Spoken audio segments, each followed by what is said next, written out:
Sono centinaia gli agenti mobilitati per la 2 giorni veneziana che giovedì e venerdì ospiterà i ministri della giustizia del G7: Italia, Canada, Giappone, Francia, Germania, Regno Unito, Stati Uniti. Venezia sarà dunque sorvegliata speciale. Ogni dettaglio è stato deciso nell'ultimo comitato per l'ordine e la sicurezza in prefettura, dopo una serie di incontri in cui questura, forze dell'ordine, istituzioni e polizia locale si sono confrontati per poter lavorare in sinergia e garantire la massima sicurezza.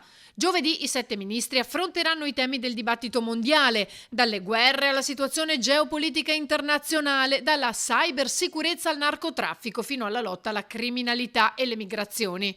Per l'Italia a fare gli onori di casa nel corso dei lavori che si svolgeranno tra la Scuola Grande di San Giovanni Evangelista e Palazzo Ducale sarà il ministro Carlo Nordio. La polizia locale ha emanato un'ordinanza che limita la navigazione. Da mezzanotte ai 5 di mercoledì alle 18 di venerdì non si potrà circolare lungo il Rio di San Biagio tra il canale della Giudecca e il Rio delle Convertite, mentre dalle 7 di mercoledì alle 18 di venerdì non si potranno occupare gli spazi e gli specchi d'acqua lungo il Canal Grande fino all'intersezione con Rio Sant'Agostin e Rio de San Giovanni Evangelista.